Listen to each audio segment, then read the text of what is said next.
I'm a man who believed that I died 20 years ago, and I live like a man who is dead already. I have no fear whatsoever of anybody or anything.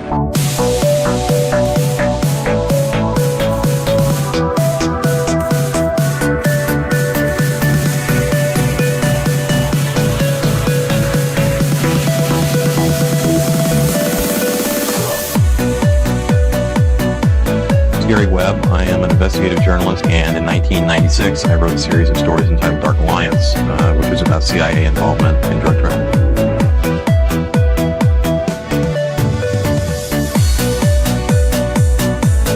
I knew a man who once said death smiles at us all. All a man can do is smile back. We've both been skull and bone, the secret society. It's so secret we can't talk about it. What does that mean for America? The conspiracy theorists are going to go on. I'm sure they are. I don't know. I haven't seen the rest. Number 322. I sad duty to report this afternoon that my friend and colleague, Tim Russert, collapsed and died early this afternoon. I may die in this cell tonight or in the arena tomorrow. I am a slave. What possible difference can I make? And no official of my administration, whether his rank is high or low, civilian or military, should interpret my words here tonight as an excuse to censor the news, to stifle dissent, to cover up our mistakes, or to withhold from the press and the public the facts they deserve to know.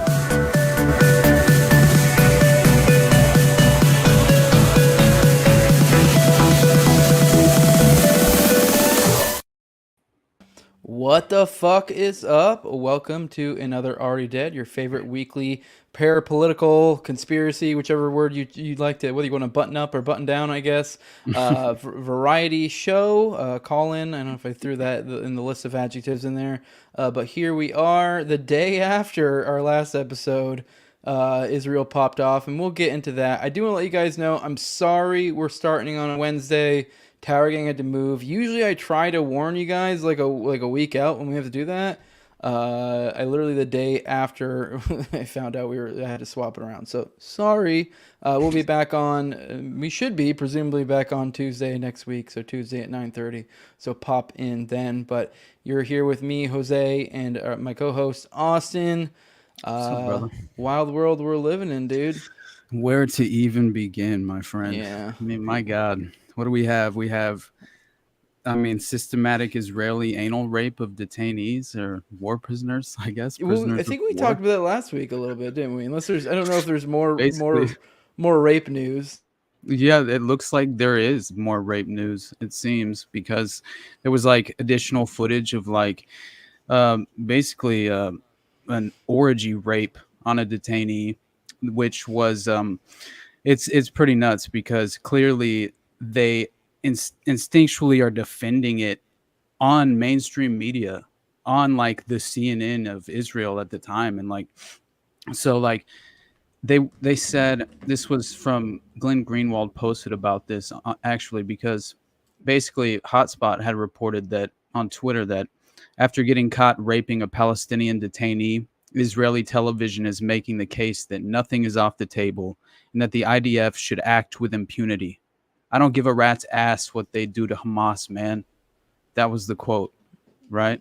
And so that is absolutely insanity to me, but it perfectly aligns with what we discussed last week in regards to that insane, brutal torture technique that, basically took place. And then you have what Glenn had commented on that post was that what this Israeli is actually arguing on mainstream Israeli television is that not only does he support anal rape on detainees as an appropriate form or revenge in torture, but that the only thing he laments is that Israeli state isn't using anal rape more systematically.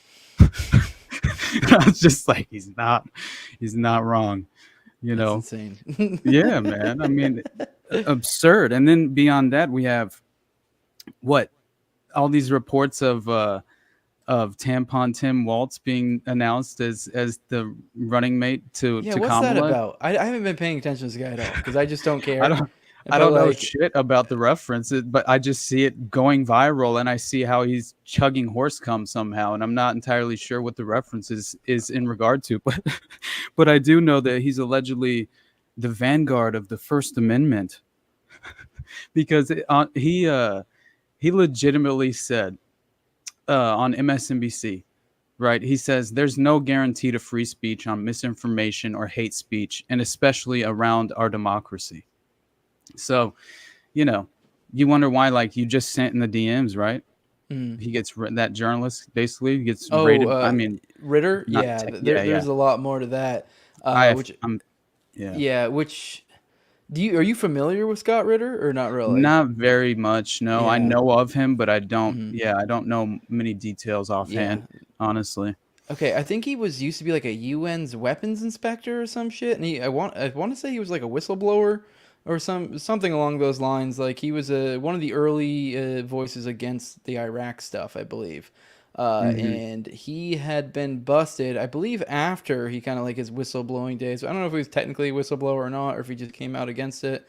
But and I forget the specifics. There's actually it's a pretty interesting story for those who actually can run it down pretty well. But the important part is that then later he got busted with like a couple.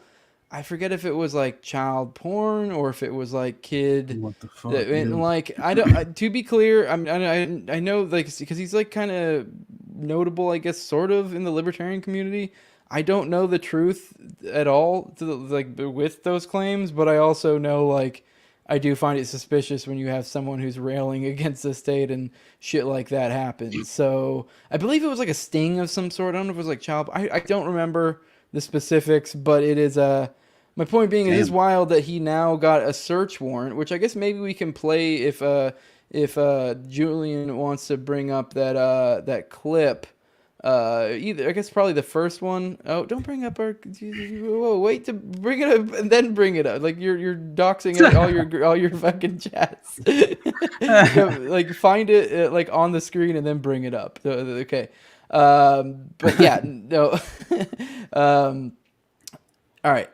Sorry, that threw me off. But sorry, I'm just trying to prevent you from doxing all your chats. So, but yeah, no. That guy, God, it threw me off. Yeah, he got busted for that. Some point being is, it is like it wouldn't surprise me if he got, and I know, yeah, it's something along those lines. Whatever the situation was, I don't know. Man. Like I know people who do go to bat for him still, like Daniel McAdams, and I believe Ryan Dawson do to some extent. I don't know their specific stances on that. Brother, we've talked about that before, about the possibility of planting child porn onto a hard drive. Like it's 100% possible. You know, Vault 7 proved so much of what they're capable of, and people just need to read through what the NSA and the CIA and 16 other intelligence agencies. There's 18 now, right?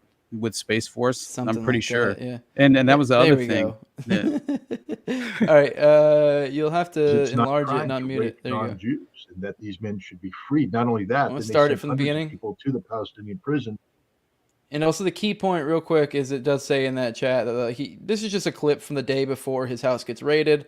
So I guess you kind of get the idea. The additional context I guess you won't really get from this is he has been a really vocal voice against the Ukraine-Russia conflict as well. And I believe he's gone to Russia and like literally talked to their troops and all sorts of stuff. So I think you'll see in the fall, if we play the other clip, I believe he's claiming, because there's him interviewing in a clip after this, he's claiming that it was something to do with some sort of like foreign actors, something or other. So it's almost like they're implying he's doing spy shit, which I don't even think he has an official position, so I don't really know what spy shit he could be doing. So he's very anti-war, right? Just that's my experience with him, right? Is that he's just been like a kind of a really.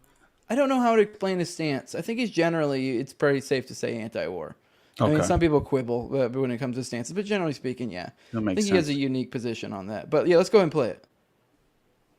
When the Israelis jail 9 soldiers for raping Palestinian prisoners, and then Israeli citizens rise up and say that the Talmud interpretation of a Jewish law says it's not a crime to rape non-Jews and that these men should be freed. Not only that, then they sent hundreds of people to the Palestinian prisons demanding to be allowed in so they can rape the Palestinian prisoners because they're permitted to under Jewish law. This led to a near civil war in Israel where soldiers were facing off against soldiers. This isn't bad Hollywood movie. This isn't the preface to some sort of zombie apocalypse. This is reality happening in Israel right now. Our ally. We claim that Israel and America is alike in many ways. I don't know, when was the last time 500 American citizens stormed a state prison saying we need to be allowed in to rape the prisoners because we're permitted to under our religious beliefs. That's happening in Israel as we speak. The 9 soldiers were released now from custody. They're not going to be charged with a crime because apparently in Israel, raping prisoners is no longer a crime. That's just one thing. They're blowing up. They blew up a school today with students in it. The school burned. Yeah. The students were inside the school burning to death. The parents were outside listening as their children screamed as they were burned to death. That happens on a daily basis. What Israel has become literally the worst incarnation of what we could imagine Nazi Germany was like back in the day. I mean, it's and some people even say that even the Nazis weren't this bad. I don't go quite that way. I think killing millions of people in horrific fashion is as bad as it gets. But I think Israel's approximating the scope and scale of that behavior. Yeah, and 24 hours later, that dude gets raided by the FBI with a search warrant. Crazy. There are people in the live chat in Rumble that are pointing out that I guess he was chatting with decoys online. I mean, that's why I said like I'm just giving the benefit of the doubt. I haven't really dug into the ins and outs or seen any of the chats or whatever. So I mean, it's also fully, plausible that he also liked kids, but then doesn't like war. So I don't fucking know. I mean, I don't really. But my point is, like, when he does come up sometimes when it comes to anti-war stuff, people get dodgy, and I get it. But it's also like he does have a unique perspective considering where he came from, and he was pretty notable in like when he was speaking out. So it's like, so I do think the subject of what he's saying, but I do get how people are like, maybe we shouldn't like blast this guy up and like give him like. I mean, but I don't know. Whatever. I don't know whether I'd have him on my show or not. Probably. I don't fucking know. Maybe I'd want to look into that. I don't fucking know. But I'm just saying. I know a lot of people have a lot of strong feelings. I've never really even dug deep into it. But I do have some people I respect that question it. But I don't fucking know. I also don't trust the FBI. So, but even then, let's say he did legit do those other things, which who fucking knows? I guess maybe if there are people out there who have dug into this and say fucking like that is legit, okay, whatever, I'll take your word for it. But it's like this would be the fact is, well, go ahead if you can, Julian, bring up that other one. That kind of maybe play like the first 30 seconds or so, maybe like a minute, because that kind of goes into what the search warrant's looking for. Because I am a little like concerned. I guess not concerned. I mean, I wouldn't be like. I think it wouldn't be that crazy if whether it's legit or not, something else comes up. So it's like, it's also this weird like reality thing of like, I don't know what to believe considering the fact that now they're doing search warrants. I also, to be fair, I also don't know if I know how I can believe him that this is the grounds for the search warrant. Cause for all I know, it could be him back to his old games. I don't fucking know. Right. We're in a quagmire here unless there's some sort of proof, but maybe proof will come out later of what the nature of the search warrant is. Go ahead and start it over, please. Yeah. But yeah, someone I see in the chat said he was on Jimmy Dore and explained the whole thing. It was a setup. But I mean, now to be fair, like, okay, yeah, all those things are setups. But like, and maybe there's an argument like one way or the other, depending on what's entrapment and what's not. But it's also like, I'm not that sympathetic if that is like you did take the bait, depending, I guess, what the bait is. Dude, it's an impossible thing to defend against, It really is. Like it's the third rail for sure. I mean, how the hell can you defend yourself against just even the allegations? He did a damn good job trying to. Yeah, I'll be honest. Just as far as being so well spoken in his defense, but yeah, it's the last thing you want to do is go to bat for someone who's under these allegations. I mean, it's hard to, if you're just being honest and looking at it objectively, and you're supposed to clearly approach things with innocent until proven otherwise. But, it's a tough one to deal with. It's a hard one when you know, like, oh, if I go to bat, this will blow up in my face, or like you also just don't want to be. But it's like, I don't know. At the end of the day, like when it comes to this guy, and the few times I've even brought him up, it's usually when he says something interesting. So it's like that's relevant to whatever the topic is. It's not like let's debate fucking, I don't know, talking to 15-year-olds or whatever. Like I'm not even addressing that, but I do feel like it's worth bringing up for the nature of what's going on with him. But yeah, let's go ahead and play it. I will tell you right now, I am not in violation of the Foreign Agent Registration Act. Act. Super low, huh? Will do it, and hopefully by executing the search warrant and taking the materials that they did, they will rapidly reach that conclusion. I will say that things like this have a chilling effect on free speech. There's no doubt that I'm being targeted because of statements I've made about U.S. policy in Ukraine. I'm being targeted because I have made an effort to try and improve relations between the United States and Russia, to try to bring about arms control, to bring about peace. Apparently somebody in the U.S. government takes umbrage at this, so they executed a search warrant. The FBI was extraordinarily professional. I have no complaints against the personnel that did this. I do have complaints against the personnel that caused this to happen. This has a chilling impact on free speech. The idea that you have a free speech right in America when you execute it in a manner that the U.S. government takes exception to, and they launch a search warrant, that is an intimidation factor. I can say that I am not intimidated, and I will continue to speak out, and I will continue to do what I do, because that's my responsibility as an American citizen, and I will continue to operate in that manner. So I think I gave you all the answers you need at this point in time. I would request that you respect that, and let me and my wife get on with our business. All right, that's enough. I don't know if we got in there, if he mentioned, I may have zoned out for a second. I don't know if he mentioned that they're pulling all of his electronics. He was saying that was the main thing they were looking for. Because he was saying they were looking for contacts, I'm assuming like contacts with other, foreign nationals or whatever. So, but it's, I mean, as well, you can wonder, I know there's a lot of different angles to that. So I don't fucking know. But yeah, I do. I already see in the Rumble chat people going back and forth about it. But I guess someone's saying that they read the court files and it seemed as obvious. I don't know. I'll take your word for it. I'll be honest with you. I'm probably never really going to go through the effort of going through all the court files. It's like I don't really care. I mean, I don't know. Maybe if I booked them, maybe I look into it. But even then, I'd probably not. I don't fucking know. Yeah, someone's saying CP is going to be his computer. Yeah, it's like the problem is you're like, I don't fucking know if it'd be legit or not at this point. So, and even if it is legit, it's like sometimes the timing does make you question things. It's like, no, 100%. Especially when you see one of the elite burned for something, it's like it'll be shit they're probably all doing. It's like, or they'll get them on some other bullshit. So yeah, not that. Yeah, crazy. it's the Nick Bryant.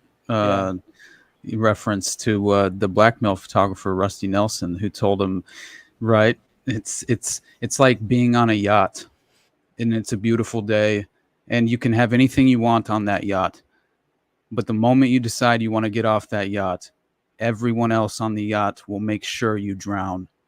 And that's just like a perfect way to kind of describe how this overall network operates, I would say, especially sexual blackmail, but it's just so ridiculous to me, man, as far as what we were just talking about with I mean, Jesus, bro, it's a video of the Israeli army blocking in a Palestinian hostage with shields. Yeah, I saw that. And then raping him. I think Candace even tweeted about it.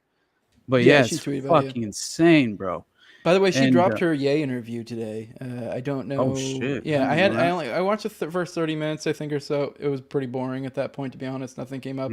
I believe she said in a tweet that Pasternak stuff came up. So that I was kind of hoping maybe they'd go more into that. But I still have another 40 minutes left, I think. So I don't fucking know. But I thought it was interesting that was Ye. Because for those who don't know, I guess while she was still employed at Daily Wire, Candace tried to get them to let her interview Ye. And this was at the period of time when he was really in the hot seat after all those comments about I don't know. I think Netanyahu. Yeah, Netanyahu. I don't know if this was before or after that one, because he there was the DEF CON thing that like everyone freaked out about, and then he like took it to another level. He leaned into it. He even said in this interview, the product guy, he's like, yeah, I'm just leaning into it. Like, fuck you. Like, I'll do what I want kind of deal. Which I respect that. For sure. I saw Shane halted his book. Is that right? As far as into Kanye, I think that I saw him put a halt on it, or at this point, just as far as like wishing him well, but not being able to get into contact with him. And I'm just like been seeing him from afar as far as any sort of recent appearances. And that chick he's with is like her nipples are out every fucking second. It's insane. Yeah, it's wild. I don't know what happened to him. But yeah, anyways, it was peak that time when that interview dropped, and they I guess Daily Wire nixed it, but then according to her, she's like they decided to record it anyways, and then just like hopefully release it another time. She kind of said something like one day when I had my own platform, which makes me think she already had plans and was already experiencing some troubles. Probably just wasn't ready to pull the trigger yet. So whatever, good for her. But yeah, so now that they got it, so. I mean, it's an interesting time because now we have Ye that's like embroiled in degeneracy, but this was Ye when he was railing against the Jays and talking about God. It was great. And that the bit I've caught, he did go on a lot about how like blacks are the real Jews and stuff. I'm like, hell yeah, dude. Oh my god, the Black Israelite narrative. Yeah. That's interesting. Whatever. Many times. Yeah. Well, he goes like they were. A lot of that stuff was like in Africa, I believe. Like. Yep. Egypt, so it's like not that crazy that maybe I don't fucking know. I haven't studied the bloodlines. So crazy though that like every group seems to harken back to this lost tribe of Israel thing, and it's just kind of absurd to me. All the different narratives trying to include themselves in that, but I don't know. Once you see like Israel spending the past several days just bombing the shit out of these schools in Gaza and burning children alive, right? And like it's so insane to me, man. Like people need to develop just consistent ethical core values and kill their ideology, man, just once and for all, because how many regime change operations can we get behind? Yeah, right. It's like because it suits your ideology or whatever the case may be. But which, speaking of which, you've been kind of, I'm assuming you've been digging into that just because it's kind of in your angle with all the weird tech stuff you've been kind of digging into, which 100%. Is not my foray at all. But I mean, I do know with the whole Venezuela thing, I haven't really been paying attention to it much because frankly, I just don't give a fuck about Venezuela. But it does seem like the fucking the vibes I'm getting is that this was like kind of almost like a colored revolution of sorts, but like with the Silicon Valley kind of seemingly backing it, which is bizarre. 100%. All the way up to Elon, who like immediately off the bat, the only reason I even like really heard about this first was Elon going like, "Oh, they stole this election," and they're like, which like that was the main thing that attracted me. First thing was his rhetoric, just how aggressive he was being about this. Real quick. I don't know why this was like such a big deal to me, but I don't know how I hadn't realized this. But he's still been wearing his profile pic has been the Satan armor one for him the entire time. The entire time. I didn't even realize that. I just saw the face.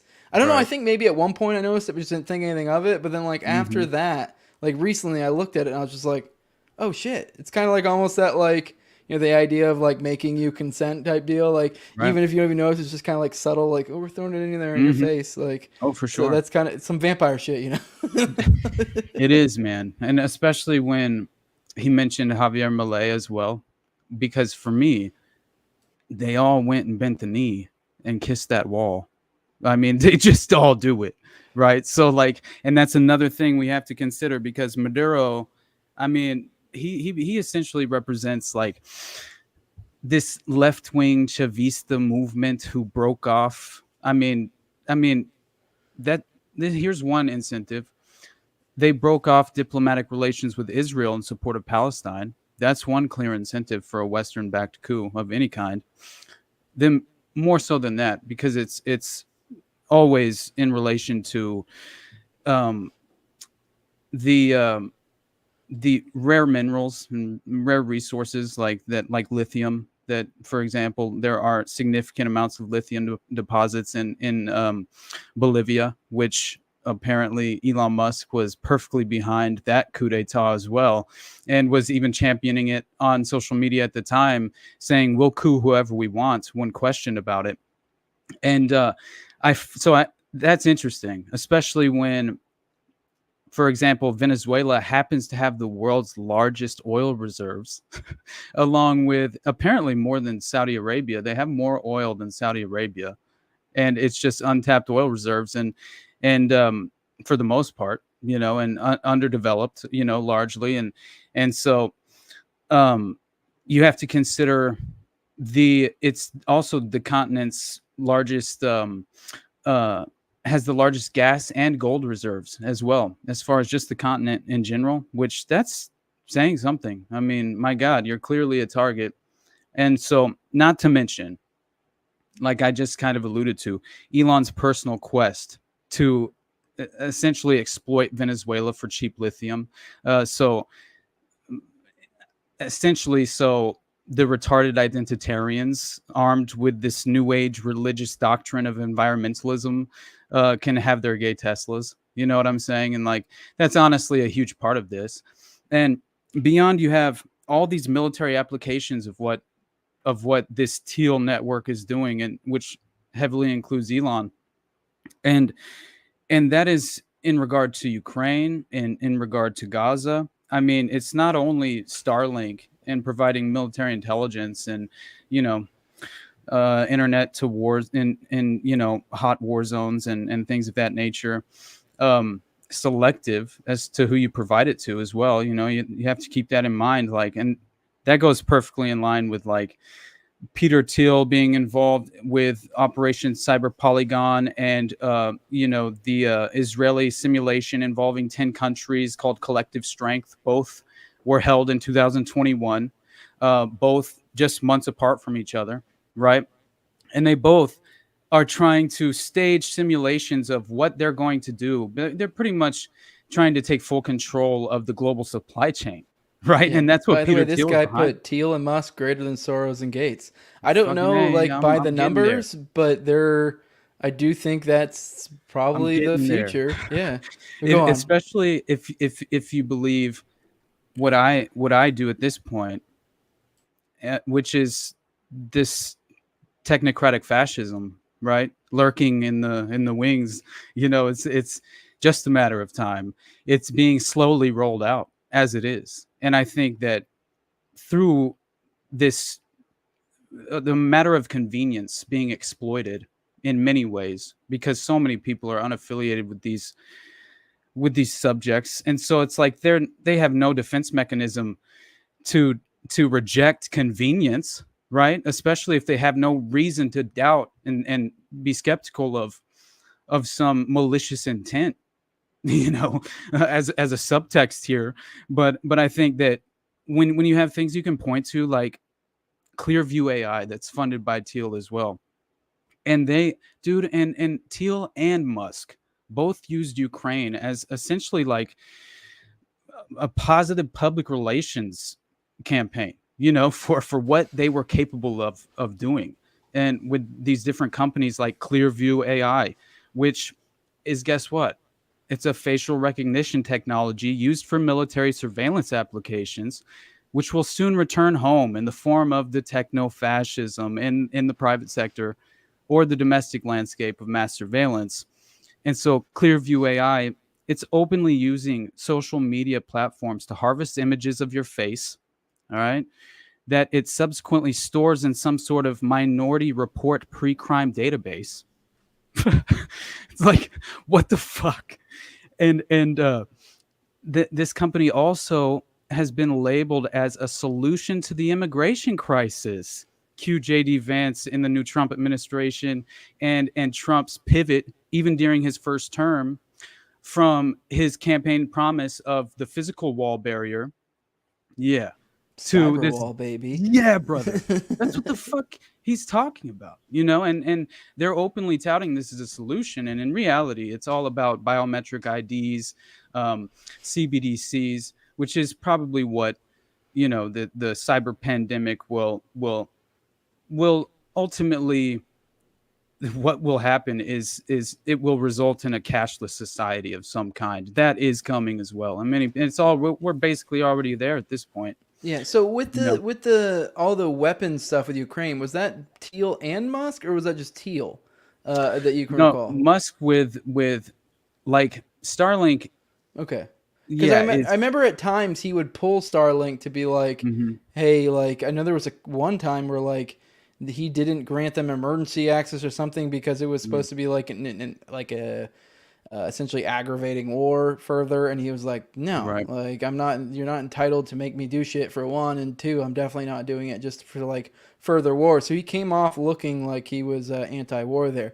I guess what I'm Right. kind of getting at is like, I just like kind of wonder what they had on him, because it just, I don't know, if he was playing a part like this whole time, he was playing Yeah. it really damn good, because he was really did seem to be like, oh, I want to fix things. What seemed to be was also going hard in the paint against the ADL, and like seemed to not give a Yeah, but shit then for he a minute, goes- and then on a dime at some point it was like he just got in line, and you're like, Brother, what? he attends he's invited by Bibi Netanyahu to attend his speech to Congress, and he voluntarily attends. Like, it's just so ridiculous to me, you know, that in my opinion, I think, how do you cover the political spectrum, you know? And that's, they want you to believe there's a beautiful solution. You can point to a hero on the hill that's coming to save us and coming to save the day, and let this billionaire oligarch, you know, fulfill that role, you know. And in reality, I think most of the time, when all you are truly is a Pentagon contractor, and every single thing you can really account for, like, I don't know, man. I heard many things about him basically stealing other people's ideas, about how a lot of his, you know, he's being like labeled as this genius, when in reality he's just more of a thief with you know, the and an intelligence asset with a lot of funding. And this dates back to his father running like emerald mines in South America and or South Africa, I mean, before he ever I just think that he's a part of an oligarchical family, you know, in general. And then beyond that, I think he fits a perfect, they ran so much public relations and marketing, as far as like the PR marketing campaigns, or especially considering how much money these people are worth. They have teams of people who are responsible for marketing their identities right to the public, and for trying to kind of like manipulate it in many different ways. But then consider if you're actually a spook, right? And that, because I think when you have the PayPal mafia so deeply tied in with DARPA, so deeply tied into the Total Information Awareness Network, which truly was, man, like, it was always intended to just gin up the war on domestic terror, right? And I mean, it was really propped up during the 90s, during OKC, to exploit the Oklahoma City bombing for exactly that purpose. And in order to help support this Total Information Awareness Network, which it really had deep ties, like I said, with DARPA, with Alphabet, which created Google, which, by the way, you have all these antitrust laws which are being pursued at this time, which I find to be strange, right? Because they've clearly been a monopoly for so long, cultivating search results, manipulating search results, you know, and people are just now acting as if it's a problem. But I'm just saying, like, when you just have too much when it comes to Elon's connections to this ongoing coup, right? I mean, for me, man, like, it's not that fucking hard to oppose regime change operations of any kind, right? Well, And really, just like the fact that he would throw his hat in there, and you know, at least rhetorically, you know, kind of speaking on it so soon. He was one of the first voices. It was before I feel like anyone really knew what was going on. And I know, like, in our camp, like, 'cause as soon as I saw him post about it, I was like, I don't know, could be legit, could not. Like, anytime it comes to any sort of stuff like that, especially foreign things, I'm like, usually like, I don't know, I'll wait till I hear some shit. Like, I'll listen around and get multiple views, because it's like, I don't know, there's always some weird shit going on. I also did want to point out, when it comes to Twitter and Elon, because it's kind of what he's known for now, I don't really feel like it's that much more free in a lot of ways. I'm and this isn't like, this may come off as almost like cope for a lot of people, to some people, because like, I don't know, I have like something like 8,500 followers, but like, and I've been on there since around like 2020, maybe a little bit before, and that 2020 range, like, you could lose your account a lot easier, but in a lot of ways you're a lot more free. Like, like I feel like things were a lot more viral, or like, whereas now and I'm saying this as just like, and this is something I can't obviously quantitatively prove, but I can just feel it in the air between me and other accounts I know. It seems like there is a lot of algorithmic suppression. And I'm not saying that to be like, oh, I should have way more. I don't post it. I know I don't really I don't really game Twitter properly. I only post maybe like once a day. Every now and then I might get a roll if I'm, have something going on. I'm bored it's far or something. more than I do. Yeah. So I don't do a whole lot. So, but like, I know people who do, and it seems like, and I always see these big influencers who'll say, and like some people that I respect too, like I'll even hear like Dave Smith will go on about how like, oh, it's like working great. And it's like, I really do feel like that, like there is a certain wall that once you break through, they just kind of like let it fly, like whatever, maybe even boost you for all I fucking know. But it's like, so I think the big accounts, like maybe 100K plus, just don't see it. So then they're like, yeah, this is so much more free. Look at all this stuff that's going on. Whereas like anybody, maybe even sub 50, like, because I've seen like, say, TopLobsta's account, like a lot of people have pointed out, like, dude, I'm pretty sure you've been deboosted, because like he used to get like crazy numbers and then just nothing now.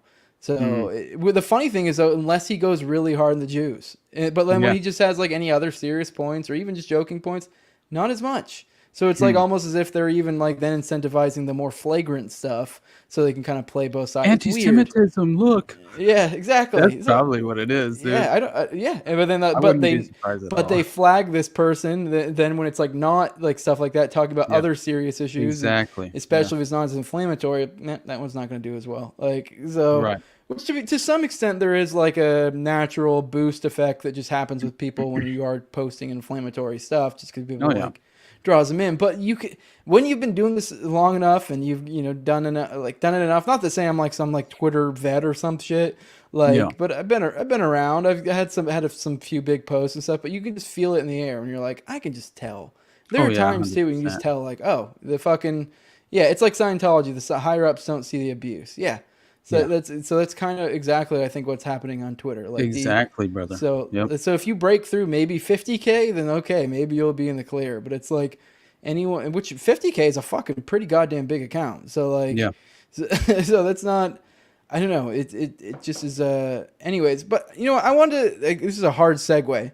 I guess if there's more you want to talk about this. Well, I just wanted to mention real quick that like clearly as far as in the vein of what you were just talking about, like social media is obviously like intended to be this tool for perception management and it's just social engineering and manipulation to a large extent. And people need to like just be careful, just be aware of that as far as when you're engaging with it, because it is a dangerous tool as far as only with a mind that doesn't know what to defend themselves against, because clearly that's obviously what has happened over time. And when you have big tech oligarchs in Silicon Valley who have basically designed this strategy of marketing, like I was talking about a second ago, which seems appealing to both sides of the political spectrum, right?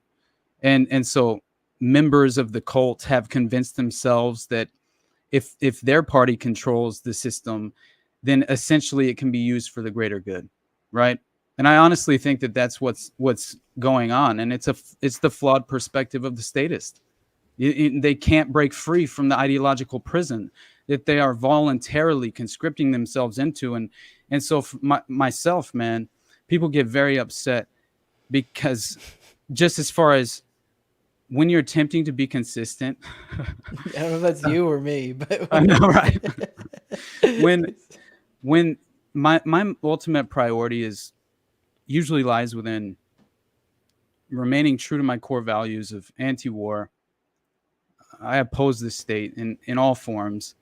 That includes any type of regime change, any form of regime change. And so it's not very difficult for me when something like this occurs, especially when you have you have to know at least a little bit about the history of these regions. Like in 2002, bro, like George W. Bush tried to coup for 48 hours. They performed a military coup in Venezuela on Hugo Chavez for 48 fucking hours. This has been the goal, right? It's the same as, what is Israel going to do next? They've been fucking telling us the plan is Lebanon and Israel. All right. Yes, they'll bomb the fucking shit out of Yemen and Syria and attempt to create this larger, wider regional conflict that I alluded to last week. And that's Lebanon obviously and Iran, but yeah. Oh, what did I say? You said Israel, but we got the point. Oh yeah, I meant Iran. Yeah, clearly, but whoops.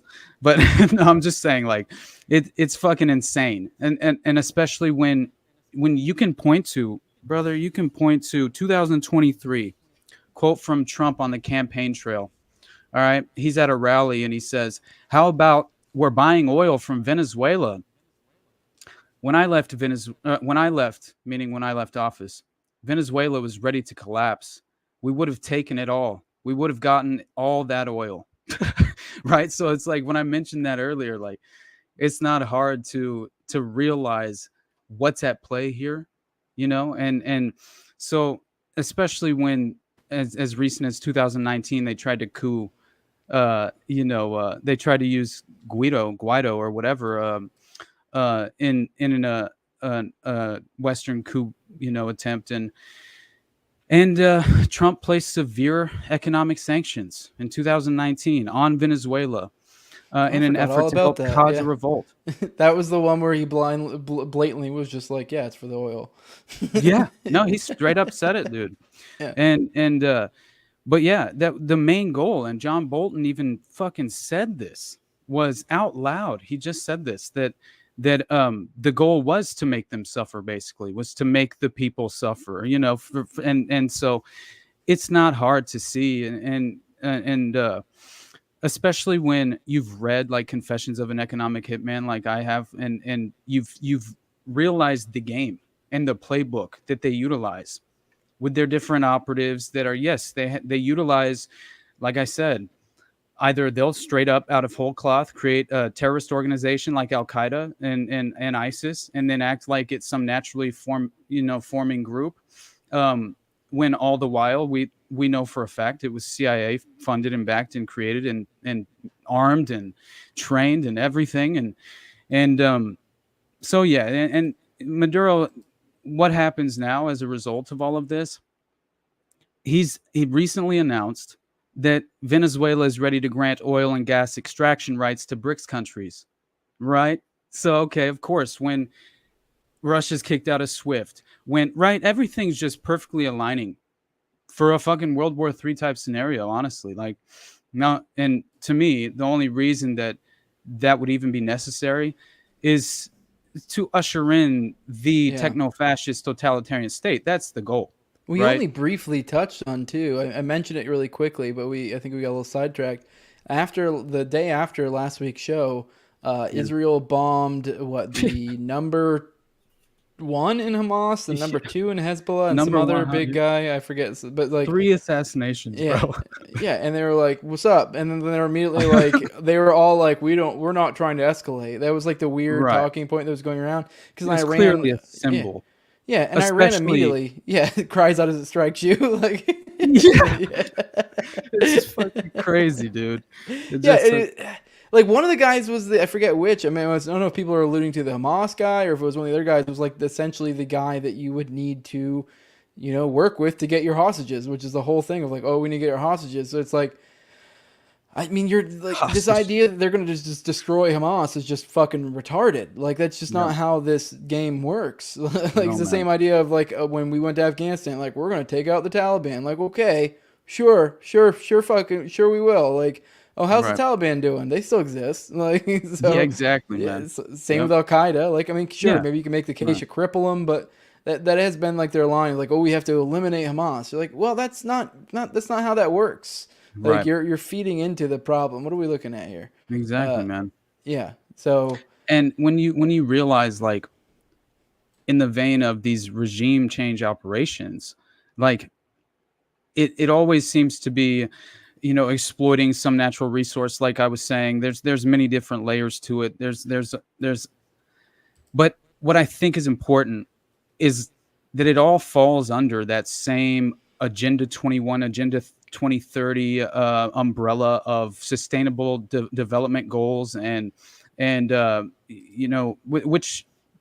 SDG, sustainable development goals, they're truly just continuity of government protocols. Like, and for people that aren't aware, like, you should read through what they hope to accomplish. They're talking about natural asset corridors where an entire area, a huge landmass in the center of the country would be off limits to the public. I mean, it's like absolutely insane, brother. Like the amount of control they are hoping and attempting to implement with this 15-minute city narrative and everything else, right? Which is, you see all these different cities who are eliminating like parking and all these other protocols that are being implemented to help this phasing out, right?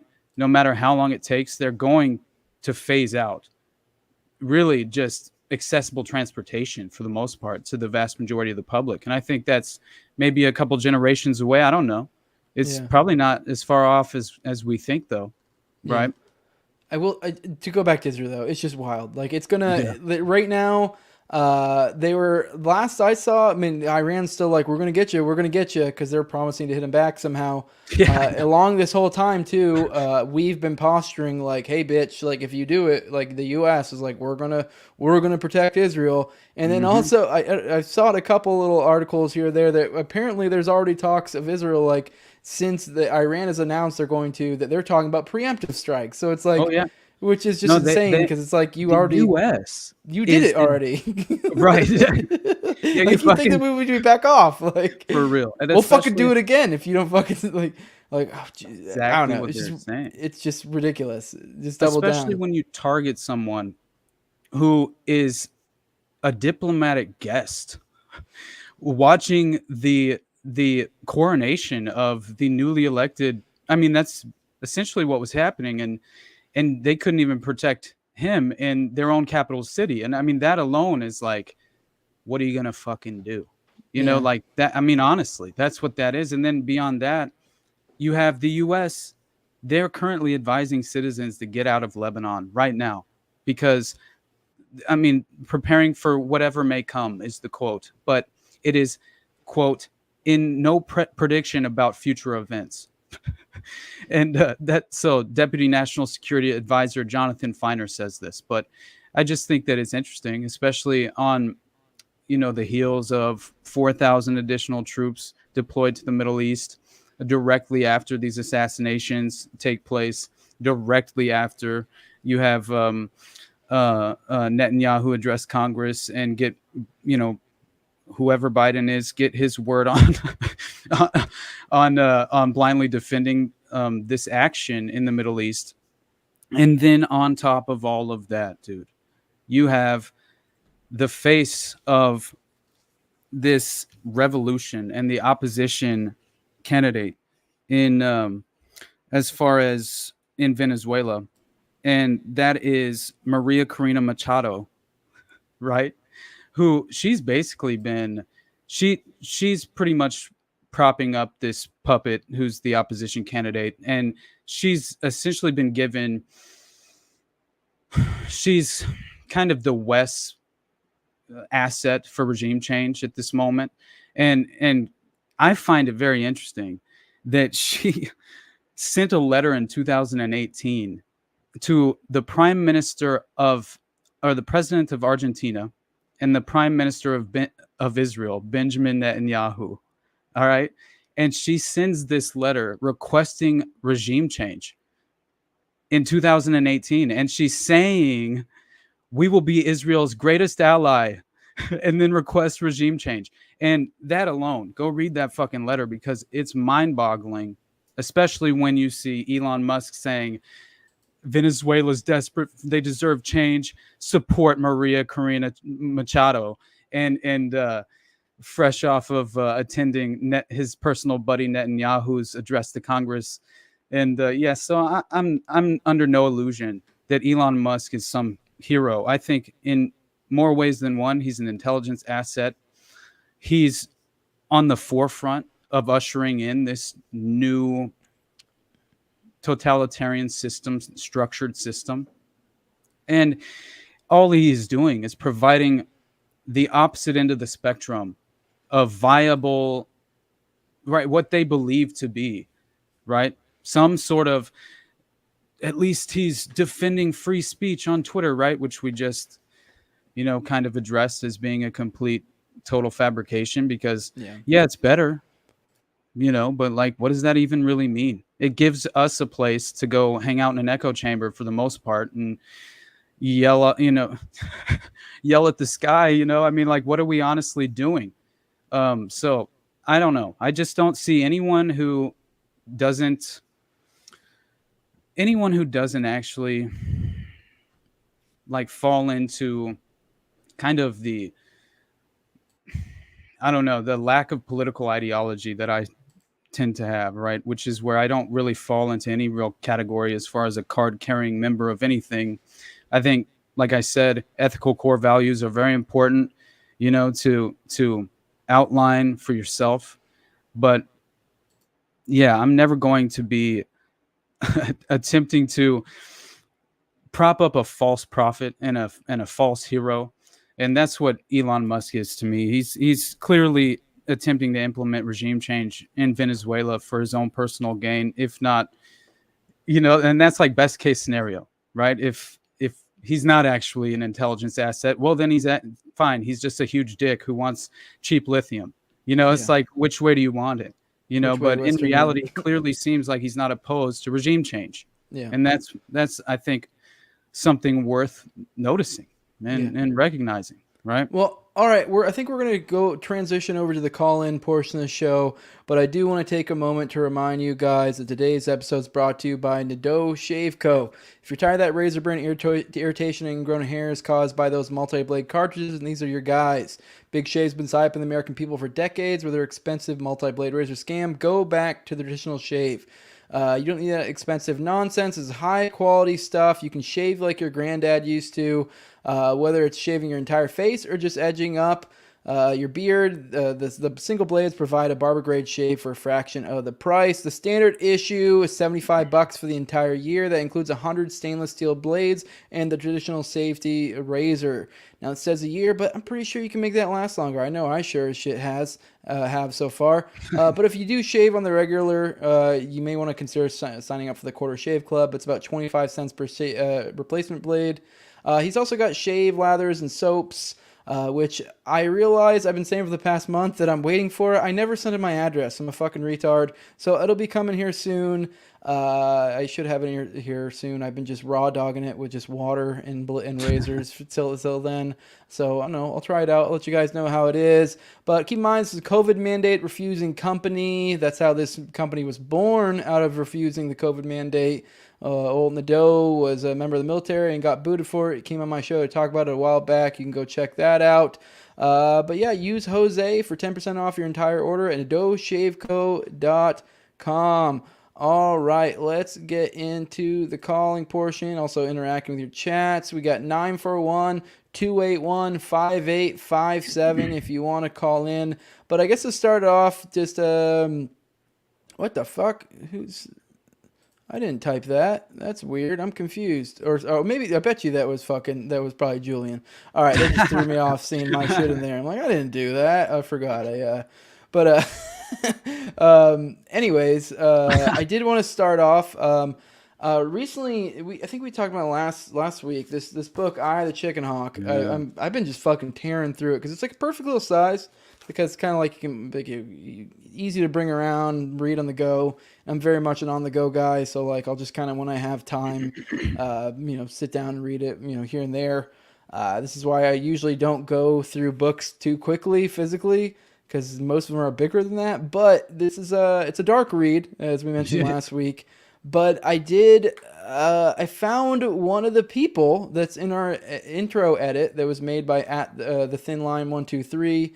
Appreciate him for letting us use that. But there's a chick named Jill Dando in there, though I'm pretty sure it's like the only chick that's in that rigmarole of people. Yeah, and I didn't recognize her. Yeah, she's like on the beach in like I think like a classy like one piece kind of bathing suit, kind of pretty in like a classical like Princess Diana type of way.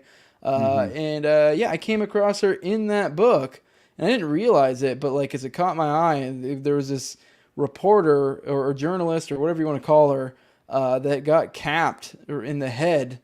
Point blank, right on her doorstep, essentially, in like kind of a little suburban type neighborhood in the middle of the day. And then she, one of those like kind of like, houses next to each other type place. So like, I don't think it was even a long walk. So it was probably like maybe a fucking, maybe 20-foot walk from the sidewalk to her house, if that. So it appears that someone literally walked up right behind her as she was trying to go in her house or whatever, and boom, blew her away. Now, I will say I did end up digging just more than just what little bit was in the book. She's just kind of like a sentence or two in the book. But yeah, it's pretty dubious what the hell actually happened to her. I don't want to make it sound like what I'm about to allude to is the thing, but because there's multiple different angles. It's a whole, I'm debating maybe doing like a solo episode or something on my channel. It's been a long time since I've done one on it. I want to cover Princess Diana for sure. Like I will at some point. So that seemed like similar, especially since they kind of like, they framed her as that type of personality in many ways. I thought that was interesting. Britain or whatever, yeah. So and she was her thing is she was apparently like she was the biggest reporter at the time, like at least woman wise. So she was well known. She was kind of like Britain's sweetheart, or Britain or London or whatever the fuck. I forget. UK sweetheart. I don't know. And she did get compared to Princess Di a lot, but yeah, she was on. Her big thing was she was on.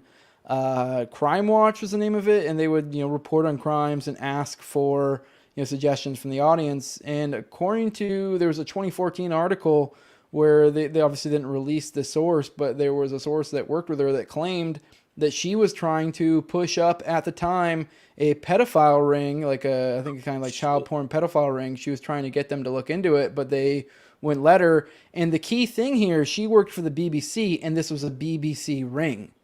Oh my God. Yeah. Dude, BBC was implicated in Concora. Well, that's the Jimmy Savile thing, right? Jimmy Savile, 100%. That's where it comes. I don't know if you remember Gary Glitter. You remember Gary Glitter? Oh, yeah, dude. Yeah, that dude's in it. Like, holy shit. Yeah, so like that ring is like apparently she was trying to report it. This was before all the stuff popped off of Seville. Before it was I'm like, convinced. Yeah. So, well, I will say there was a lot of other stuff. Now, I guess there was one guy that ended up getting that did kind of run him through the rigmarole of like going through the trials and stuff. He actually, I think, ended up doing 8 years and got off later because I think the only evidence they had was a little bit of like a gunshot residue, but he was a weird guy. But this guy also like impersonated other people and like took lots of photos of women in like a weird stocky way. And the thing that like I need to dig into this guy more because there's something weird about him. But he also had an obsession for people like Gary Glitter, which I don't know how famous this guy was, but apparently he was like a raging fucking like, pervert in lots of different ways. I think he had like got busted for raping, essentially, a little bit post-pubescent girls in like Thailand, I think. And he got busted a few times, but yeah, no, it's a wild one. I just thought it was interesting that I want to bring it to you guys that one of the people in our edit I discovered because I didn't know all of them. That's so crazy, bro. Another one I need to dig into is the Bill Cooper one. I know a lot of people think I haven't dug into that 100%. One enough, but yeah. But yes, I'll have to dig into that one more. I will say it's dubious. That's the only thing that links it to it. But I mean, shit. That's there were a lot of people in this book. I'm not at all surprised, especially when there's all these other like apparently like a theory that was seriously considered at the time of all of this, that was like it was like within 48 hours of the event happening. I forget which publication actually ran it, but it was like a serious actual investigative piece on basically an execution style assassination that was carried out by a professional hitman from the mafia or the criminal underworld, this paramilitary network. He was of Serbian descent, and yeah, basically it was because she was helping due to her very public work helping to catch culprits of this network. And so I guess this man of Serbian descent called the BBC claiming she had been executed in a revenge hit for the UK-backed NATO bombing of Serbia's state broadcaster in Belgrade. And so that alone, I was like, whoa. We're getting into the Gladio networks here. Yeah. Like, honestly, it seems that way. And especially when, dude, I was reading earlier, there's like a direct connection to the JFK assassination and the foundation of Gladio. And because Alan Dulles was so heavily involved, it was kind of like, I've read that it's been described many times as his brainchild, the Gladio stay behind networks. And so that alone, I'm like, okay. All right, like, of course that's the case, right? The strategy of tension is the fucking demon child of Alan Dulles. Like, why would that not be the case, you know? And so listen to this shit. The name Gladio was derived from the short sword used by Roman legionaries, in line with the Italian fascists' fascination with Roman paganism, which was inspired by Evola. Now, Gladio were part an international network of fascist thugs coordinated by the CIA, MI6, and NATO, known as stay-behind units, with the purported purpose of resisting a Soviet invasion from within.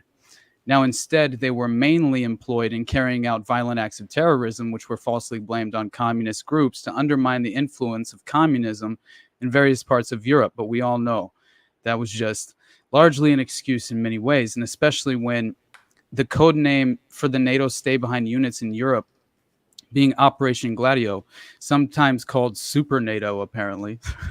And what I find interesting is Daniel Ganser was this author of NATO secret armies, you know, Operation Gladio and terrorism in Western Europe, and he allegedly, basically, he writes that Dulles, during his time as director of CIA, had been the brain behind the secret anti-communist armies.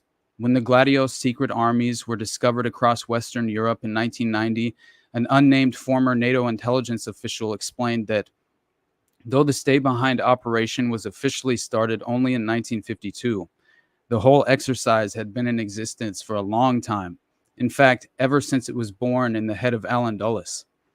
So that was a statement made from that author.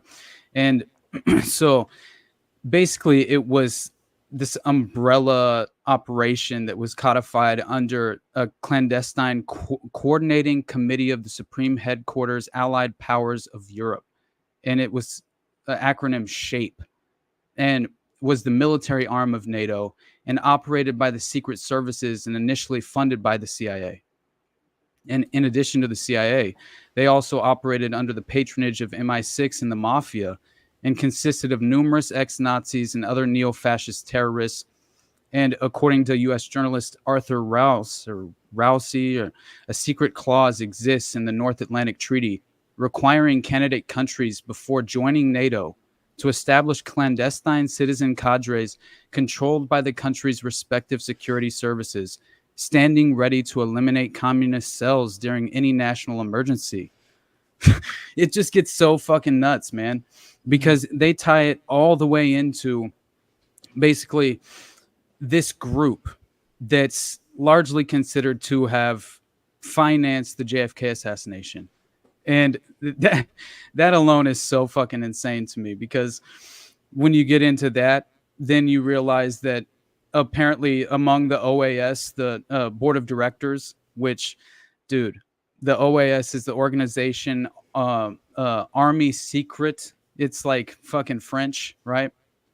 And basically the SDEC, French intelligence. It's like this. It's all these different intelligence agencies, but kind of like an umbrella global network is really what it was. And so it was supported by elements of French intelligence and had military support, right? And a section of which split and became part of this OAS. And so the OAS attempted to prevent Algerian independence by sabotaging and committing assassinations in both France and French Algerian territories. And so this included several attempts to assassinate President Charles de Gaulle, and one of these being featured in the fictionalized version recreated in 1971, as far as the book that was written called The Day of the Jackal, and it was made into a film in 73. Well, yeah, it's absolutely crazy because you find out that according to this 1967 Italian newspaper, OAS was funded by Permindex, the company widely suspected of being behind the JFK assassination. Among the members of its board of directors was JFK conspirator Clay Shaw from New Orleans, a close friend of the founder of the OAS. And Shaw's address book contained the private number of Borghese, which is directly tied to Belgian Gladio. And it's just, once you realize that this is how the clandestine network, the global clandestine network, has operated for generations, right? And so why would it not be the case at this time? You know, that's what I think is most important, is to realize that they've been staging assassinations and coups d'etats for how fucking long, man? Time you know, I mean, immemorial. how long, honestly? Yeah. I just like I can't even handle the idea that people are under this false impression that who did Trump name? Like one of the really bright and shining moments during Trump's administration was the moment that he fired John Bolton. I rejoiced, man. It was fucking awesome. But it's like, why the fuck was John Bolton there in the first place? And you realize that, you know, remember when he went on like MSNBC or CNN, and it might have been Fox News, and he goes on and he defends himself by saying, because I believe I don't remember which talking head it was, but they basically were kind of putting it in the terms of, it doesn't take a brilliant mind to stage coup d'etat. And John Bolton's like, whoa, what the fuck? And he like takes it personally. Yeah. And well, are you talking about the one where he goes, "Oh, I've staged lots of coups"? Yeah. I'm not saying in the U.S., but then he gives examples, and Venezuela was one of those examples. and what I think is interesting is that Aaron Mate, he's phenomenal, dude. He's been a great anti-war voice for a long time. He's definitely more of a socialist, and you know, Glenn Greenwald, a lot of those type. Jimmy Dore is the same way. You know, I don't agree with them in many ways about many things philosophically, but I think what they had to provide and offer is so valuable as far as real anti-war journalism, real just they're consistent as hell, and I appreciate that, right? I very much, and they're not against criticizing both, you know, sides of the political spectrum, and that I always will appreciate, no matter what your politics are. But so anyway, he had mentioned, I retweeted it earlier, that ahead of Venezuela's election, John Bolton admitted to the Washington Post that he knew that the Trump administration's crippling sanctions and coup attempt against Venezuela would destroy its economy and force millions to flee. There was no doubt this is a quote by John Bolton. There was no doubt the sanctions, along with the general economic deterioration before we imposed them, was driving a lot of people out of the country, Bolton said. That, to me, was a way to put pressure on the country, right? So you're just attempting to exploit that even further, right? So if communism is to blame for a failed state, let the state fail. Yeah. Let the state fail. But why would you then call for a foreign entity to invade your country and prop up some form of government that they deem legitimate? Yo, no, man, that's immoral as hell. It's unethical, you know, inherently. And so there's no justification for regime change. There's no justification for bloody military coup d'etats. Yeah. I mean, fucking A, man. Like, how many times can we fall into the trap of manufactured consent? Like I said earlier, you're in your ideological prison, right? This is something you've chosen. Yeah. You can wake up any moment. It's dark before you realize that it's much more beautiful for the veil to be removed, for the naivete to fall to the wayside. It's like, I won't be convinced the next time to support the death of innocent people. Yeah. Well, there's no way. We got to get to some of these chats. You're good. Sorry to be to cut you off. You're good, brother. All right, we got Will's Rabbits Fur. He says, my retarded opinion, he'd be fighting false contact with a he would be fighting false contact with the Meyer claims, but that most likely gives fuel to the fire. RAFK camp would have done their research before bringing him to dinner. I only brought that up just because it was like, I did find it interesting that he had just gone to see RFK before this all popped off. So right. I don't fucking know. I mean, I'm not saying that really means anything, but it is interesting. Huh? That Trump had? Is that what you're saying? No. This was the Scott Ritter. He had just, I think I'd seen real? photos that like the day prior.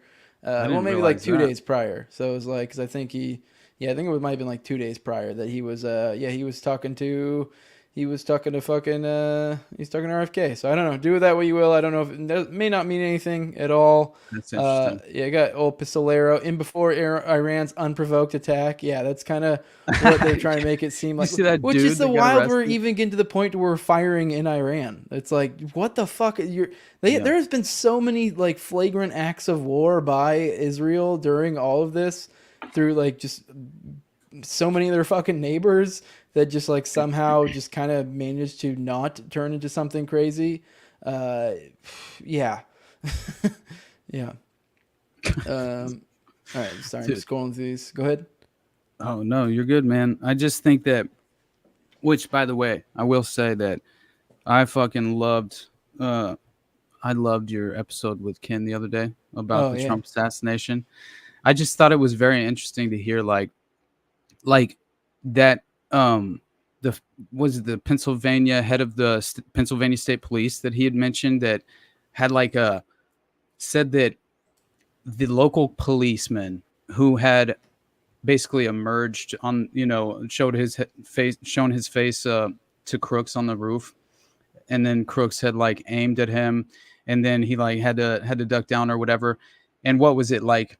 He had originally testified to Congress that it was like minutes had gone by, right? And then he scuttled out, came back seconds. And the guy, I forget the name of the guy, but the guy asked him the question again. So that was the part that's like, that's the part. That's like, the part. I was like, no, dude. What? That killed me. Thanks for giving me a chance to clarify. Like, what? 100%. I thought that was very interesting for sure.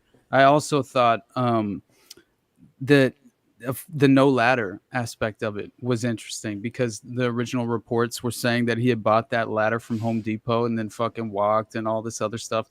And so I did think that was important, right? And then just the timing of it all, the timeline I felt was pretty extraordinary. I thought, really though, dude, like what I thought was most interesting recently was Trump's response to the RNC. I hadn't seen what he actually said until recently. And that to me was kind of like, I don't know. It's like, it just kind of hit me in the wrong way. It really did, man. Because to me, like for that to be a genuine reaction to it, like to not actually like exploit the event in the crisis, doesn't seem in his nature.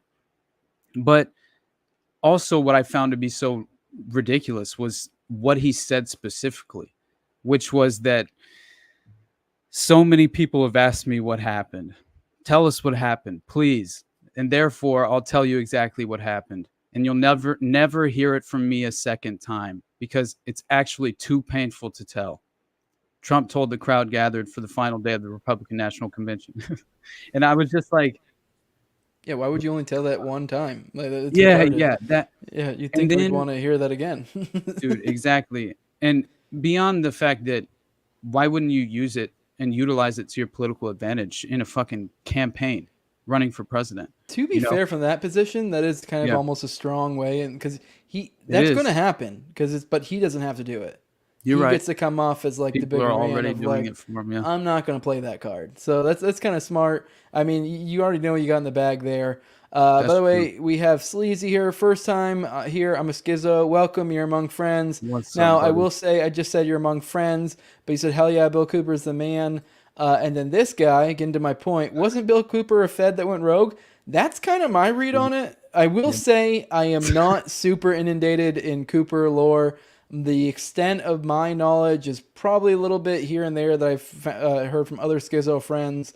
And then I've also, read a ton about, there was a huge, I guess I wouldn't say huge, a decent sized chunk in Aberration, the Heartland of the Real that went into that, because he did play a big part in like the right wing militias and stuff, and kind of, so, and I believe McVeigh might even have been like a big fan. Not saying that implies one thing or another, but that's kind of my read, is that it almost seems like, from my understanding, is that he did seem pretty fucking glowy.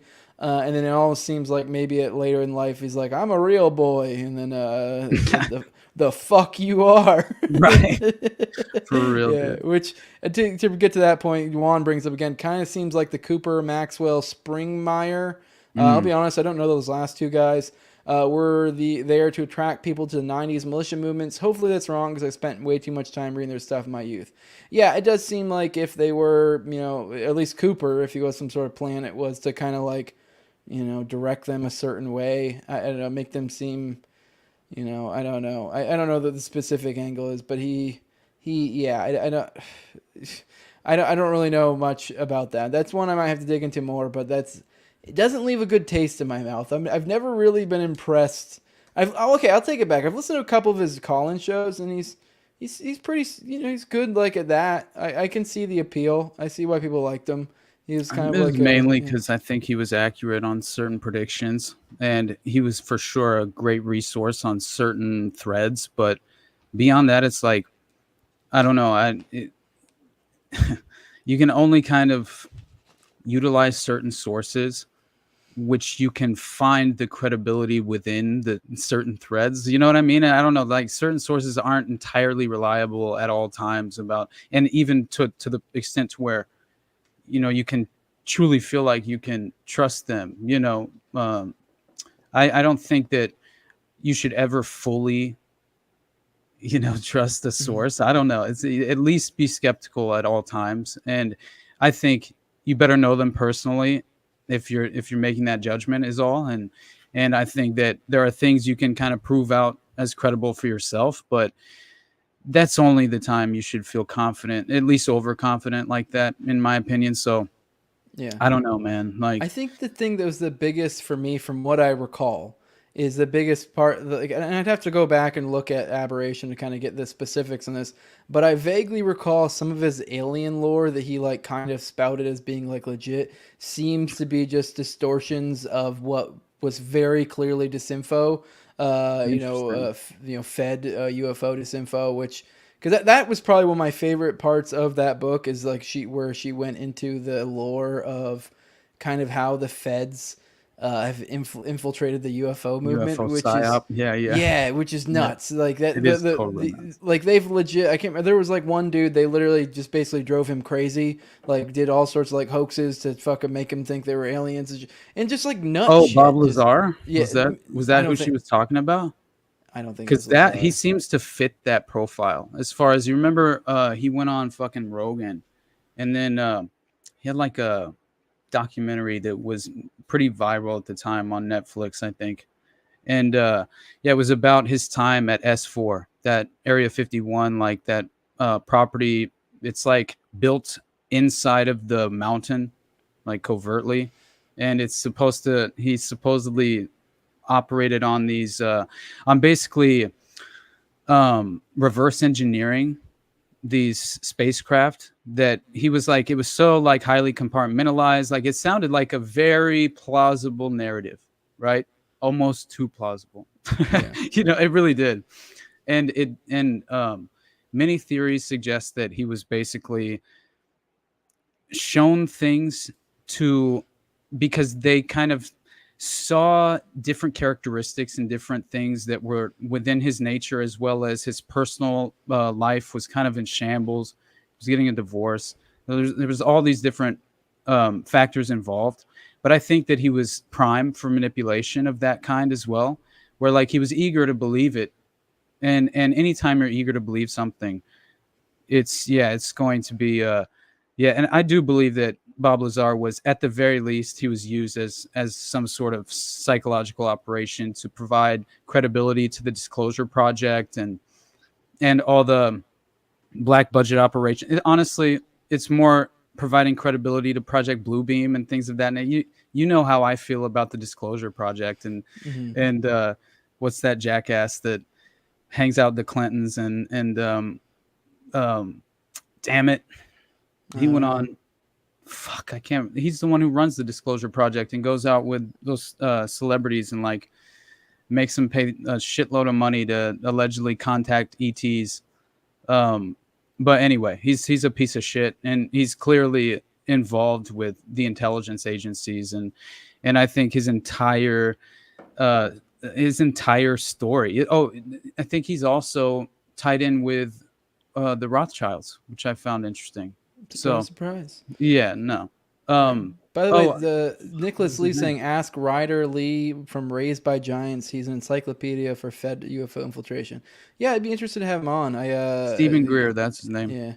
But also someone brought up the Springmeier guy who wrote the Bloodlines of Illuminati book and MKUltra stuff and traveled around the supposed ex-Illuminati sex slave ended up doing time for bank robbery. And maybe this will ring a bell for you. I remember there's this one chick, and you may even have talked about her before, where she was like supposed, a monarch, Project Monarch. Kathy O'Brien? Yeah, is that because she had some the guy that kind of, she ended up falling into his arms. I think they even had like a romance. Was that guy? Maybe? I don't know. I don't remember his name, so it's possible. It is definitely possible. But I know that, Kathy O'Brien, she like basically fell in love with the guy that helped allegedly kind of reprogram her into like, which I find sketch, but I don't know. I've never really dug into her. I've never dug into her story, so I don't know. Maybe he's legit. I have no fucking idea. 100%, dude. It wasn't. Julian said Ted Gunderson. There's no way it was Ted Gunderson that was the Kathy O'Brien, because it was a whole it was a whole like love story, and I'm pretty sure. And I remember I heard. I think they both went on a couple of different interviews together and actually kind of talked about their experiences and stuff. And she did most of the discussion, as far as primarily she was the one talking. But yeah, she's got an insane story, dude. I mean, honestly, to be clear, I have no idea if she's full of shit or anything. She seems very sweet. I've listened to a couple interviews. It could be legit. I don't know. I'm not even implying one with the other. I just always was like, that's weird that you had some fucking Fed dude that saved you from this, which I guess, like, if you were in something like that if there was someone to save you, it would make more sense that it'd be some Fed, I guess. So I don't know. Right. No, it is weird as hell, but I always found it insane about her story about her father being trained by the Catholic clergy in Boston, and like elements of intelligence being trained on these DID, MDD techniques, and then going back and performing them on her when she's like 5 years old. And it's just like devastating. It's fucking tragic if everything she went through is true, which I don't know, like what I have read about her and listened, as far as how much I've listened to her. I would like to do a deep dive myself. But I had no reason to think she was full of shit when I was listening to her. I have no reason to either. Other than the one like, that's a little glowy, but I don't know. I mean, but dude, I guess you realize when I was researching the Orange Order during the Concora episode, I fucking stumbled upon this insane claim of the occult festival day for this. I guess it's sort of like this crown-controlled brotherhood of Antinous Setian sun worshippers, right? Like the Temple of Set, and yeah, it's very strange, but they're clearly occultists, and this falls in with kind of the occult history of Ireland, and as far as in relation to King Cora. But yeah, it's pretty absurd because it turns out that the festival day for these Antinous Scythian sun worshippers happens to fall on July 13th, which is a day sacred to them, which was the day of the assassination attempt on Donald Trump, which I've found that to be fucking curious. Especially, like, I know that's a ridiculous, tenuous connection, but all I'm saying is that these people are directly involved in Gladio, right? All these Gladio groups and organizations are tied to the Alpha Freemason Alpha lodges in the UK, right? Which I think is very strange when you have, the different elements of the City of London and the Vatican and DC. You have these, right? These city states on a hill that are dictating, right, the structure of global society. And all of them have deep connections to secret societies and occult organizations, and at least occult beliefs systems baked in with their fraternal organization, whether it's the Orange Order and the Northern Ireland version, right? Mm-hmm. It doesn't really matter, because in the end, they all seem to be first facilitating this overall network, right? They all seem to overlap with each other. Borghese, Julian, Origas. I mean, that you have French Gladio, you have Belgian Gladio, you have. Where can you fucking turn where you don't point to this seriously powerful organization in the shadows? Yeah. Well, I think MKUltra and Gladio go almost hand in hand. Like oh yeah, dude. It's almost like MKUltra is like a how do I put this? Like a mimetic seed to create other cells. Honestly, it's almost like a borderline to some extent decentralized, because it's almost like they took those notes, they infiltrated the cults. That's kind of like how they also operate with MKUltra. Now, how that works specifically, I don't know. If there's powers that be in a centralized fashion, kind of pick and choose, since they see where their meme has taken root, and just kind of play around in there. Maybe have players that are already embedded in some of these. Maybe even some of these get run away. Like when you get to things like 764 and stuff like that, it's like that could just be completely runaway layers upon layers, or removed from the original, and now it's just like the meme that has taken root somewhere else. So, and it may not even have any actual legit Fed ties other than the ones hanging out here and there. But either way, it's still something they can tap into to use for what they need. So I think that Gladio is.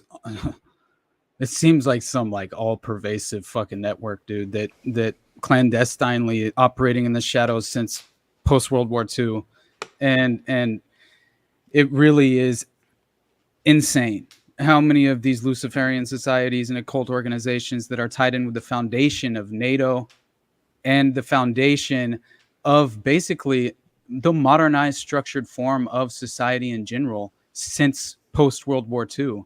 And as we were just discussing in regard to Kathy O'Brien, right? Like you brought up I Have the Chickenhawk. The main reason that that I bought that book recently was because I had found out about this chapter later on in the book that briefly covers the Dutroux network. And I was just like, honestly, man, when I found this story, I was just not shocked, but you just can't help it. It's just mind-boggling, right? When you especially the connections to like how much hypnotism is involved with MKUltra, right? Like the post-hypnotic suggestion aspect of things, where Robert Duncan, I've talked about many times, says that, yeah, microchips work, but they really rely more on post-hypnotic suggestion and for modern Manchurians. And then, you have the men who stare at goats, and then you have the psychopath machine, and you have all these different things you can point to where they're creating paramilitary mercenary soldiers, but in the vein of Kathy O'Brien, the theory of DID, I mean, it posits trauma suffered from a very early age invokes a dissociative identity or a dissociative state or catatonic blank slate personality, split off from the core personality, developing within a child to protect it from the experience of suffering. That's what Kathy O'Brien describes. That when this dissociative state is invoked repeatedly through repeated abuse, it can develop into an ulterior personality alongside the core personality of the child, in which the experiences and memories of the trauma suffered become compartmentalized. Mm-hmm. These trauma-invoked dissociative states are similar to the ones which can also be induced in certain people through hypnosis. The personality shuts off and they fall under the control of the hypnotist, who invokes this state through relaxation, which demonstrates quite often on stage before an audience that the minds of people in dissociative states can be controlled. That Dan Brown shit, when they're talking about the Sirhan possibility of actually being a Manchurian and potentially being mind controlled and programmed, they did this whole experiment where Dan Brown, like this fucking guy in the UK, he's like, has this audience there, this live audience. And he had been, basically this man had no idea that he had been programmed to potentially behave in this way. And as soon as the trigger mechanism was leveraged, that he a hypno-programmed assassin. He wasn't even aware of what happened after the fact. And you know what he had done? A bell rings, which, by the way, Dan Brown had told the whole audience, hey, don't panic, right? Something's going to occur. It'll seem strange. It'll seem extraordinary. Just don't panic. And you're not in danger, right? And so then they proceed with this experiment, and his trigger mechanism is pulled, and he psychologically becomes this hypno-programmed individual. He pulls out this briefcase from below his chair, opens it up, pulls out a gun with blanks in it, and then starts firing it openly at Dan Brown on stage. And so afterward, he sits back down, clicks out of the programming after he puts the shit underneath his seat. And by the way, the rest of the audience was addressed like, hey, react normally once, this situation goes off. And so he had no idea that any of this occurred until like 2 days later. Allegedly, he goes to speak with Dan Brown. He shows him a video of what he had done. And he was he had such an insane reaction to that. Like, just, if that is all true, the idea that you are unable to control yourself, you can legitimately be triggered into a trance, hypnotic trance, and go through with what you're programmed, right, to actually it's just, to me, man, like, of course we just need to be very skeptical of how much, as far as just very aware of how much hypnotism has been involved with elements of intelligence over the generations, and a significant element of that being involved with MKUltra. And then beyond that, man, we bring up that book, and on the evening of the kidnapping, I never got to finish this point because it's just outrageous that two of the victims of Marc Dutroux and the network were hypnotized in public, the night they were actually abducted. And so on the evening of the kidnapping, Anne and her girlfriend, Afia Lambrechts, who was also murdered by Dutroux, had attended a Rostelli hypnosis show in Blankenberg on the coast in August 1995. Father of Anne Markel initially insisted on Rostelli, the hypnotist, coming forward as a witness because he thought that the girls were lured by Dutroux under the influence of hypnosis. He also bases this on statements made by friends of Anne and Afia, who were on holiday with the girls on the Belgian coast at the time of the kidnapping. According to a friend who testified in court in Arlen on Tuesday, Anne was a tigress when attacked. She would never just go along with a type like Dutroux. This strengthens the conviction that the girls must have been confused or weakened by the hypnosis.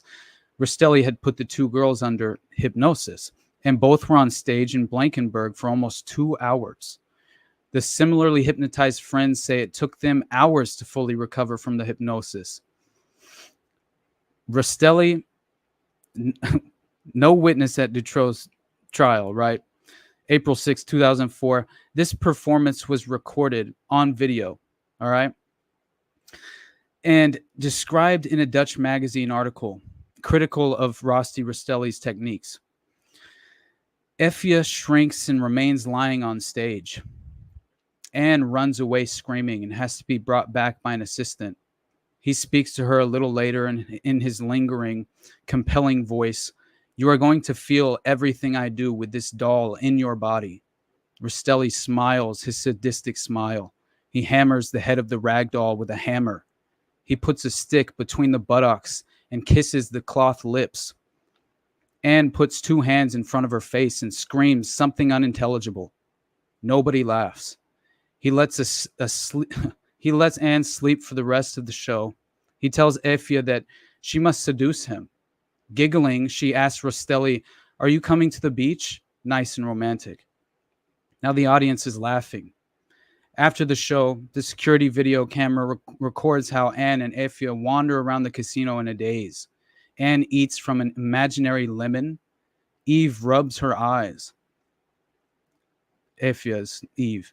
The same night, they probably fall into the hands of child rapist Marc Dutroux.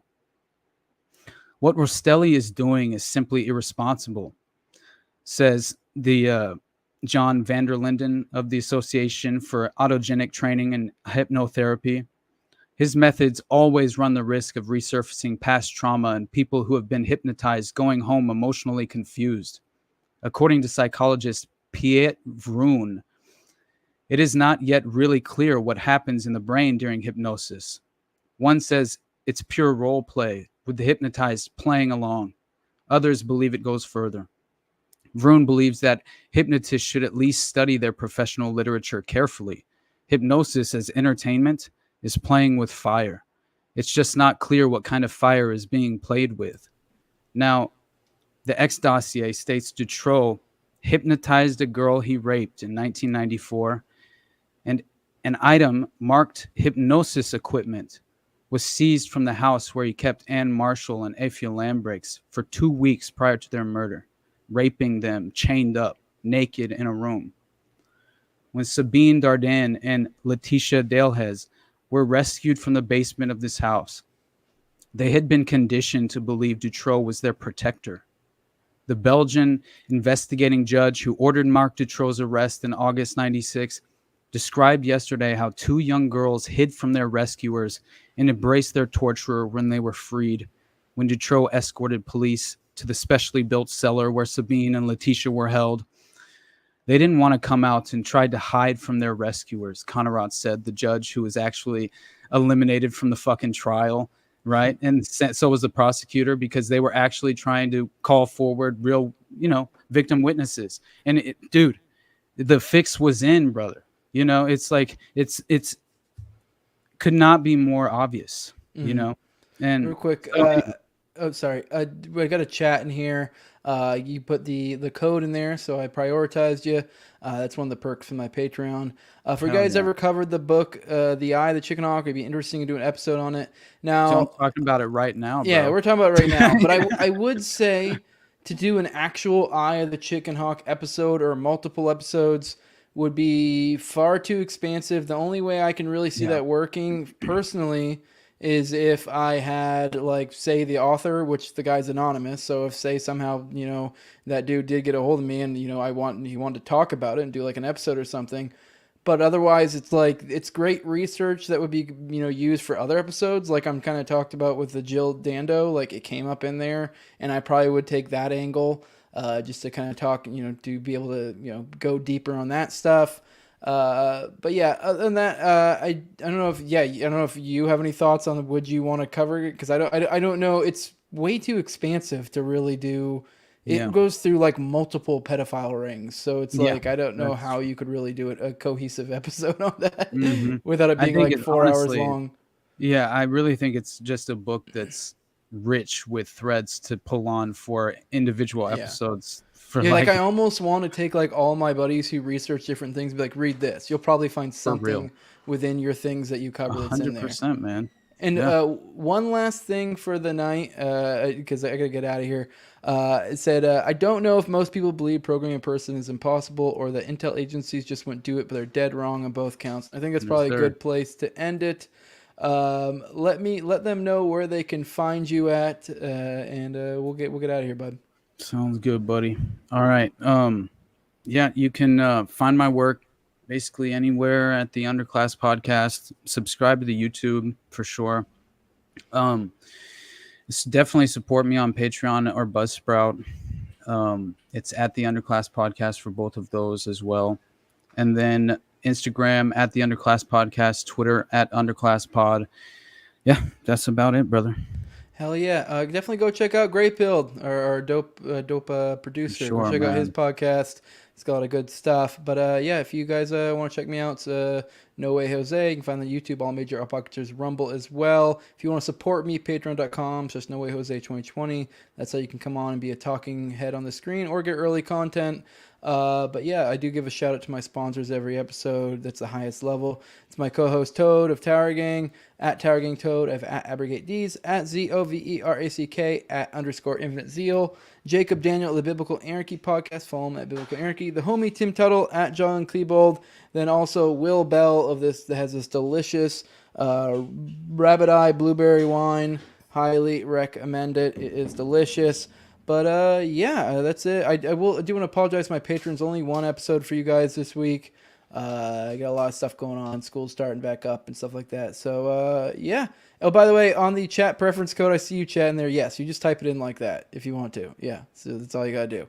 And I just give you a specific little code each time. That way I can know who it is.